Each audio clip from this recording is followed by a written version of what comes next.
Hi, I'm Barry Tobias. And I'm Mari Forrestal, and we're the Eclipse flight controllers for the final shuttle mission.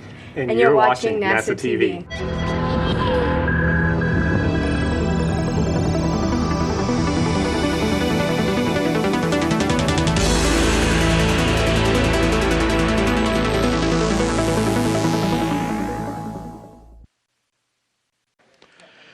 From Launch Complex 39 at the Kennedy Space Center in Florida, this is Shuttle Launch Control at T-minus 3 hours and holding. And we're now in the final 5 hours of the countdown for the launch of the last flight of the Space Shuttle program and Space Shuttle Atlantis on STS-135. This is the 135th launch of the Space Shuttle program, the 33rd launch of Space Shuttle Atlantis, its 12th to the International Space Station, and overall the 37th flight to the International Space Station by the Space Shuttle. This is currently planned as a 12-day mission that would have the landing at Kennedy Space Center occurring on July 20th.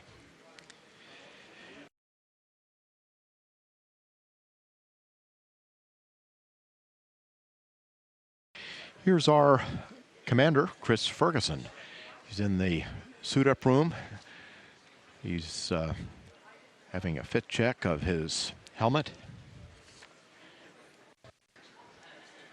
He's our commander on this flight, and going over to pilot Doug Hurley.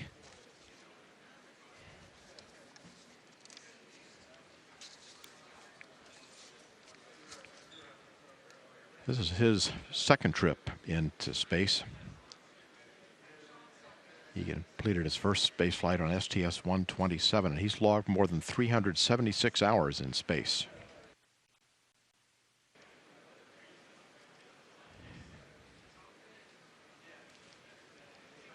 And here is Mission Specialist number 1, Sandy Magnus.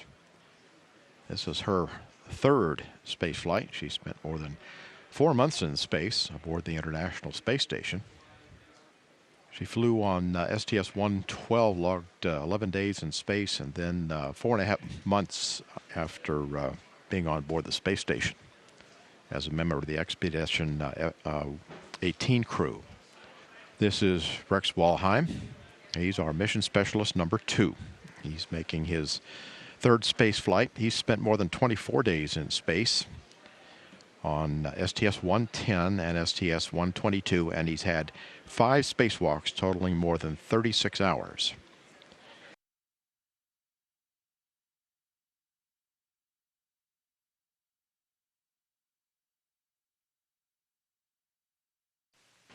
And here they come.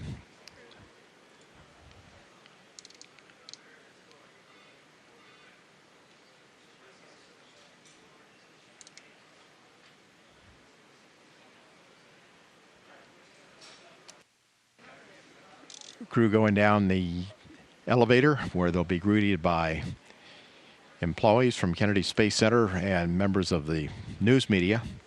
This is the same elevator that's been used by the astronauts ever since Apollo.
This is Shuttle Launch Control, T-minus 2 hours, 38 minutes, 26 seconds and counting.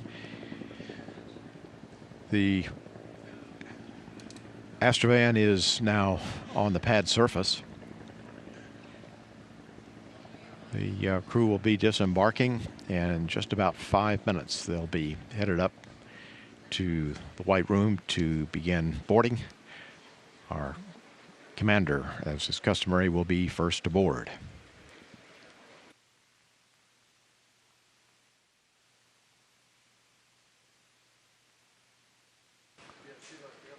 Crew is doing what many of the crews like to do before they go up and board. They like 5 minutes or so to go up on the pad and take a look at Atlantis, pose for some pictures in front of the shuttle before they board.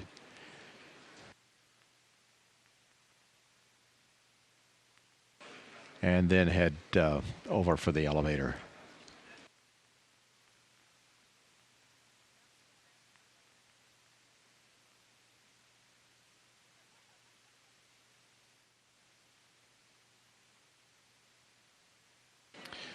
Commander Chris Ferguson and pilot Doug Hurley will enter the White Room shortly.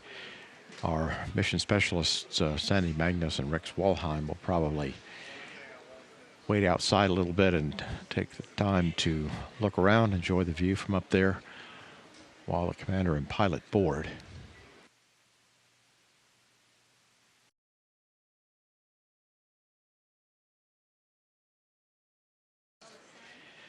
The flight crew is now in the White Room of the Orbiter Access Arm. Members of the Closeout Crew are in the white coveralls, and the astronauts, of course, are in the orange pressure suits. The Closeout Crew will be assisting the astronauts with their helmets and other equipment as they enter the orbiter. And the Closeout Crew is scheduled to seal the orbiter access hatch at 6:56 a.m., but this can be done up to an hour later if that's really necessary.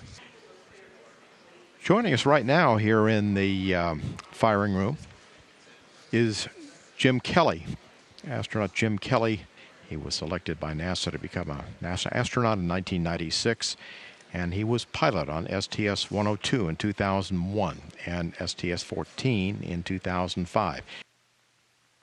And I'll tell you just a little bit about the Closeout Crew here. The Closeout Crew has been in existence, obviously, since the beginning of the shuttle, and they're just an outstanding group of folks.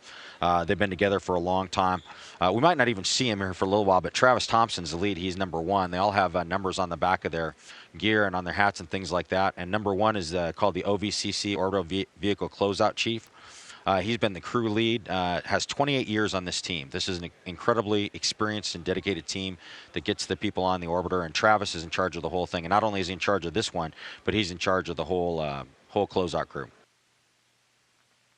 We can see here Chris Ferguson getting put into his seat, and the folks that are helping him get into his seat there are the number two. If you can see the number two on him is Randy Bresnik. He's actually a Marine Corps colonel. He's one of our astronauts. You can see him in the one screen. And Randy is actually getting on there to help out with the communications checks and all those kind of things. But the guy running the operation is Drew Billingsley, who's number three. And you can see him kind of climbing all over there. Doug has gotten in from the middeck, and you kind of have to go in through the middeck, through the hatch, and in the middeck you kind of take a right, about a 90-degree right. You have to go through the ladder access, which normally when you're vertical you'd be climbing the ladder. In this case you're going right, and then you actually crawl on the aft panels, and you can see that Randy's actually standing on the aft panels there as he gets folks ready to get in the vehicle. So we've got things down there that protect the aft panels, certain place where you can stand. Like you notice, for instance, Randy's not standing on the switches. We can't stand there. But it's kind of intricate. You have to weave your way around. And so you come in the hatch, you turn to your right for about 90 degrees, go about 5 feet. You drop down to the aft panels, aft lower panels of the flight deck, and then you climb up on the Mission Specialist 2 seat, and then you have to get yourself up in the pilot or commander seat. So these are the hardest 2 seats to get into, and it's kind of a monkey bar thing. Wow. There's a grip up there that they grab with their hands, and then they put their feet up there, and oftentimes you'll see the technicians, either Drew or Randy, helping them get their feet up there and get all situated. And then the critical thing is getting yourself on the parachute correctly. You want to get yourself all the way down in the seat as far as to the seat pan as you can, because the shoulder straps of the parachute can be quite painful if you don't get those a little bit loose. So you want to make sure you're as far down in the seat pan as possible. So you'll see a lot of adjustments here where they're pushing on them and pulling on people and getting them in the right place. And it's kind of a manhandling task. Obviously with the suit weighs a lot. It usually weighs about 50 to 60 pounds. And so they're carrying a lot of extra weight, and it's bulky, and it's hard to get where you want to go. And that's why we have so much extra help in there for these.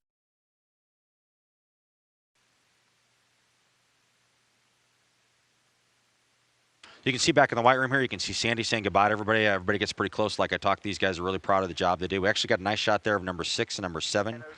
Number 6 is the guy that's not USA. He's actually NASA quality. So USA has the contract to do all the operations there in the white room, make sure everything's done right. They're the guys getting all the equipment out of the vehicle. They're the ones taking care of the hatch. They're the ones taking care of all the crew equipment that has to go in. But NASA has their own representative out there. In this case, it's Jack Burrett. He's number 6 on your screen before. 25 years in the space program. He's done 15 launches, and his job is really to check everything else that's being done. He's got the checklist that he looks at, and he watches over and behind and goes after and makes sure that everything that the USA technicians do is absolutely perfect. So Sandy's in the back on the right, and Rex Walheim is right in the center between the commander and the pilot. Is that his vantage point? That is correct. Yeah, the center seat, which is actually where Randy's standing right now, he's actually standing on the seat that Rex is going to go into. And what he's doing is he's actually throwing some switches for the pilot and commander, make sure they can reach them, make sure that they're in the correct configuration, because there's a few switches that need to be thrown, as well as checking the caution and warning system before they're done strapping things in. Take to not perform under the header. Copy.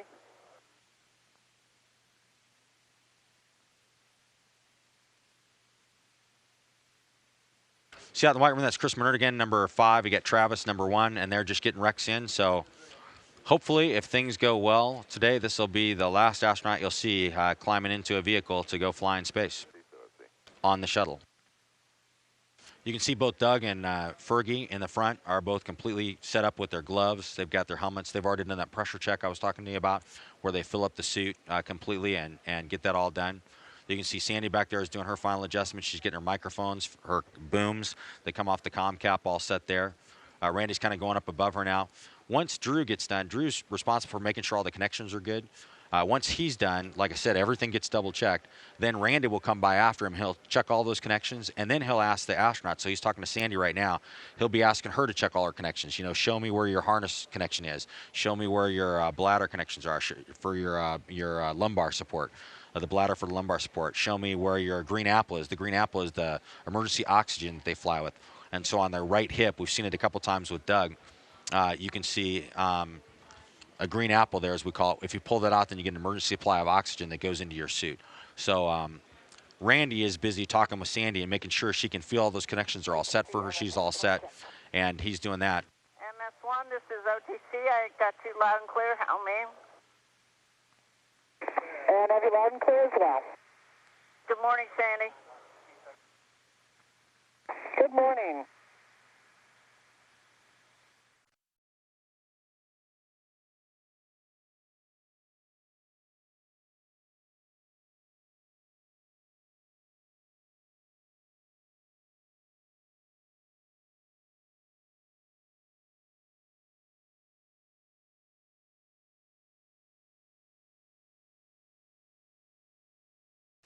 And attention all personnel, this is the NTD conducting the launch status check. Verify ready to resume count and go for launch. OTC. OTC is go. TBC. Tank and booster go. PTC. PTC is go. LPS. LPS is go. Houston flight. Houston flight, if you pull me at the end, I would appreciate it. Stand by. Yes, sir, we'll pull you later. Mila. Milo is go. STM. STM is go. Safety console. Safety console is go. SPE. SP is go. LRD. LRD is go. SRO. SRO is go. You have a range clear to launch. And CDR. CDR is go. And Launch Director NTD, our launch team is ready to proceed with the exception of Flight, who still needs a little bit more time to make his evaluations on RTLS weather. I copy that. I'll do my poll at this time. KC Chief Processing Engineer, verify no constraints to launch. No constraints. Thank you, Steve. KC Safety and Mission Assurance. Safety and mission assurance is go, Mike. Thank you, Terry. Payload launch manager. Hey, Mike, on behalf of the ISS ground processing team, I want to say thanks to you and the shuttle team. It's been a great partnership, and we are go. Thank you, Bill. Appreciate that. Range weather. Launch weather has no constraints for launch. Thank you, Kathy. Atlantis flow director. On behalf of the Atlantis, go. and KSC Shuttle processing team, we are go. Thank you, Angie. Ops manager.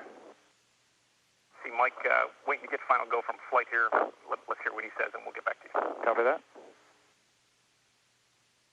Atlantis launch director. Air to ground 1.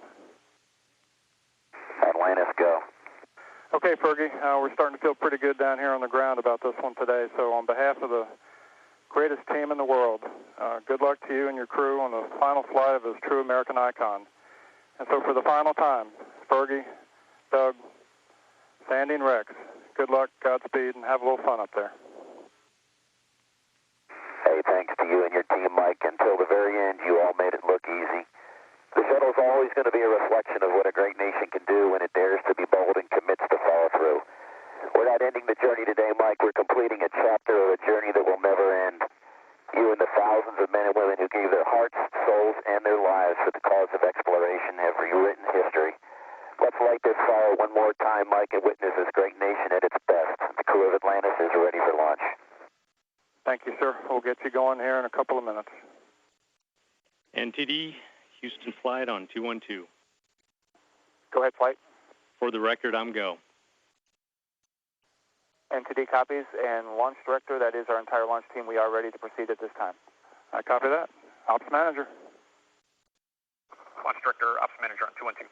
Yes, sir. See, discussed it with the MMT and the flight director. We are going to take a waiver to the RTLS forecast no-go based on the potential that there will be light precip if we ended up in an RTLS. They've looked at that. Chances of thunder showers are very low, and they believe that's an acceptable risk. We have plenty of energy. We only need one end of the runway on the RTLS. I think we got some sound rationale here to take that waiver on the RTLS forecast being no-go. So with that, we are clear, no working, no issues. You're go to launch. Okay, thank you, Mike. Appreciate that. And Fergie, you heard those words, so we'll get you going here shortly. Good luck, guys. Fantastic news. Thanks, Mike. NTD, with that, you are clear to launch Atlantis. I copy that, sir. Thank you. The countdown clock will resume on my mark. 3, 2, 1, mark. T-minus 9 minutes and counting. TLS auto sequence has been initiated. TLT, OTC, connect essential buses to fuel cells per your checklist. TLT and work. TLS is go for orbital access arm retract. Atlantis, this is OTC. This day has been over 30 years in the making. There have been many fabulous missions throughout the years. On behalf of KSC launch teams past and present, we salute the entire astronaut corps for their dedication, not only for our expanded knowledge of the universe, but for the improvement you have contributed to on Earth. Have an excellent mission and Godspeed. Fantastic words, Roberta. Thank you very much. Great to your team. Thank you, sir. It's Orbiter Test Conductor Roberta Wyrick from United Space Alliance.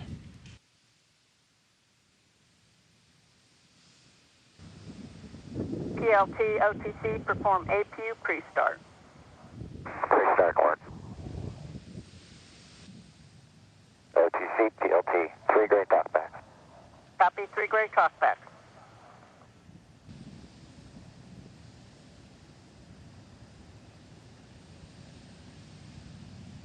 TLT, OTC, perform APU start. And work.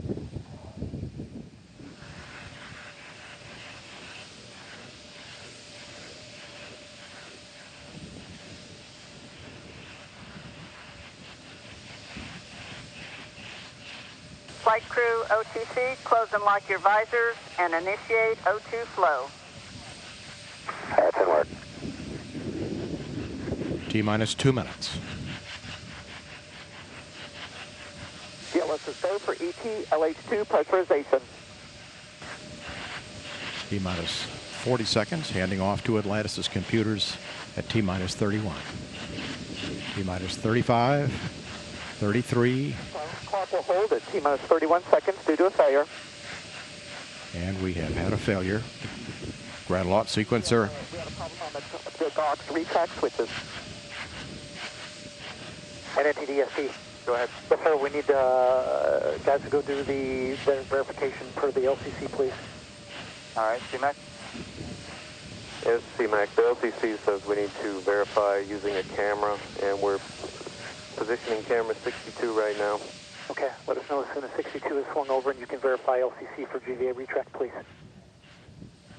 This is CMAC. We verify retracted. All right, and SPE? And NTD, SPE concurs. They satisfy the requirements of GSC 13 pre-plan contingency. I am go. Okay, I copy. And launch director? Yes, sir. I heard all that and concur. Press on. And GLS, you can resume the clock on your mark. I copy that. Countdown clock will resume on my mark. 3, 2, 1, mark.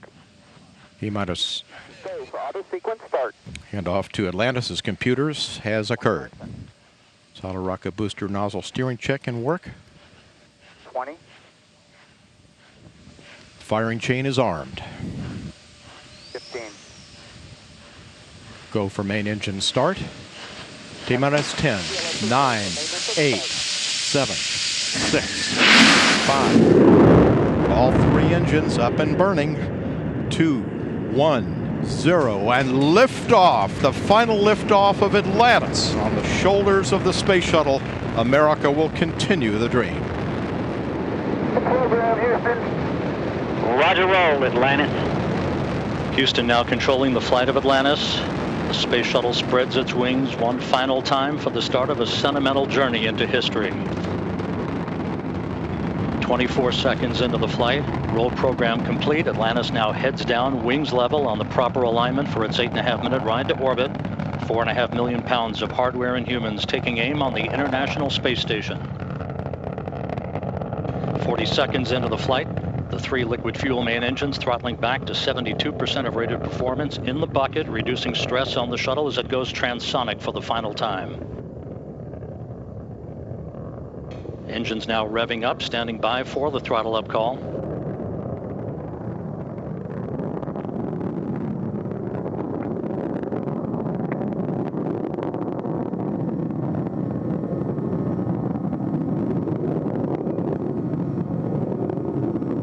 Atlantis, go at throttle up, no action, DPDT. Go with throttle up, no action on DPDT. That call from Capcom Barry Wilmore, a transducer, instrumentation only, no action required.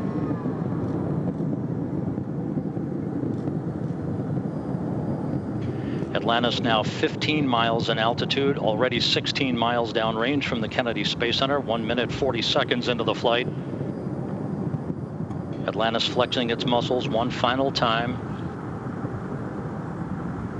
Atlantis traveling almost 2,600 miles an hour, 21 miles in altitude, 24 miles downrange, standing by for solid rocket booster separation.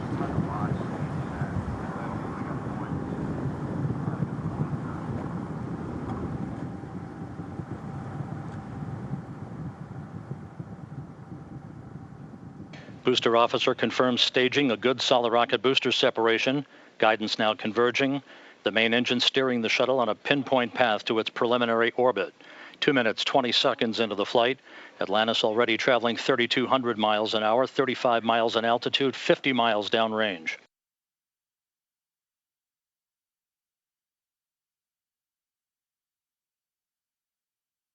Eight minutes, 15 seconds into the flight, standing by for main engine cutoff. That'll be followed a few seconds later by the separation of the external fuel tank.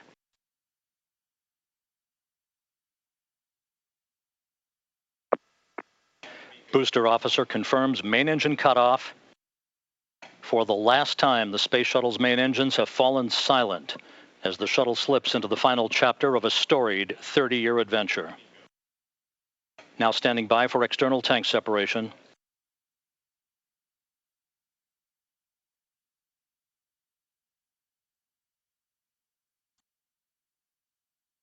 Atlantis off the tank. Commander Chris Ferguson will be maneuvering Atlantis now into an orientation to enable Sandy Magnus to capture digital still imagery of the external fuel tank as it drifts away. OMS 1 is not required. Your preliminary OMS 2 TIG, 37 minutes. 37 minutes, no OMS 1 required, thanks.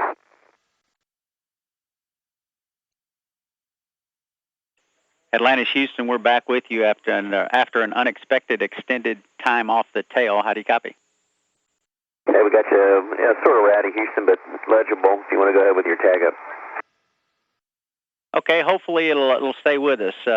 Here's what I have for you. Our imagery observations are ongoing, but so far we see nothing that would indicate any concern for the vehicle or success of the mission. We've also taken a quick look at our cryo margins, with H2 being the limiter, and we see about 23 hours of margin, so almost a full day, so there's some good news there. We'll take your window report when you have it, and personally we want to let you know that it was a beautiful launch, and from where we were, and of course those folks in Florida had a great show, and all of us here are pretty envious of your view as you pop through that cloud deck. Okay, copy, and if you wanted a bottoms report, we went in at about 20,000 and out about a nanosecond later. That's what we expected. We are coming to the end of the ascent team. We're in the process of turning over to your Orbit 2 team, and we twisted Richard's arm, and instead of talking through me, we're going to let him say a few words himself. Let's see, Fergie, just wanted to say congratulations to you, Chunky, Sandy, and Rex on a spectacular ascent. As Butch just said, the ascent team is signing off right now. We just wanted to wish you all of our best, and that we are with you as you accomplish your historic flight. It's been a pleasure. Hey, Richard, I'll tell you, the honor has been all ours. I mean, we're one of the fortunate few who get a chance to see the world from this perspective. I want to thank you guys, and boy, I'll tell you, I cannot wait to hear the story, both A, coming out of the T-minus 9 hold, and B, at T-minus 31 seconds. I'm sure there were a few folks on the edge of their seats down there.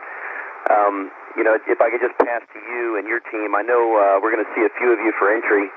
I would like to just kind of, recognize a few folks that have been just key to this program for years and years. The first one being Mark McDonald. I don't think we're going to see him for entry.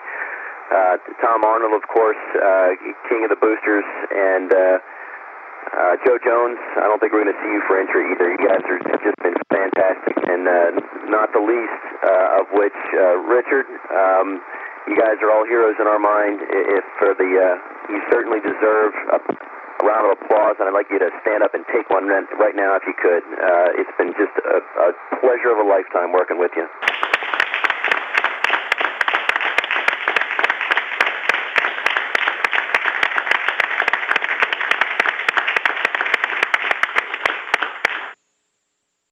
Wow, Fergie, those were great words. I think I heard one or two people clapping there. That's wonderful.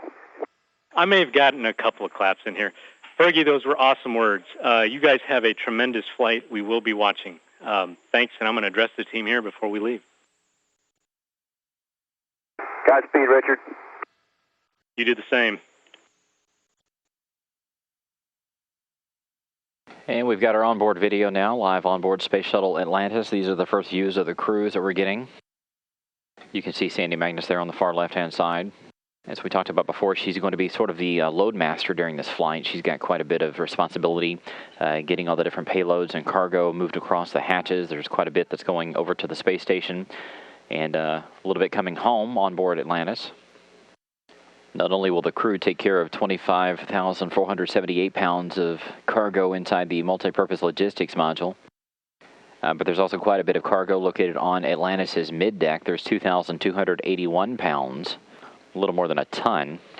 So they will move all of that across to the International Space Station, locate the places for it. And then on board the station is 1,564 pounds of cargo that's going to be moved back from the station over to Atlantis' mid-deck for the ride home toward the end of this mission.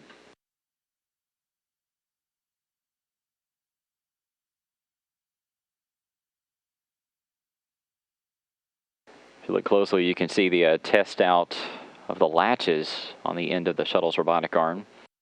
This merely 3 cables that basically snap together and grab onto something. A lot of people always ask us exactly how the robotic arm latches onto something, but you saw it happen just there. It's fairly quick, but those 3 snares basically pull across each other and pull taut. And that is how the robotic arm actually does its operations.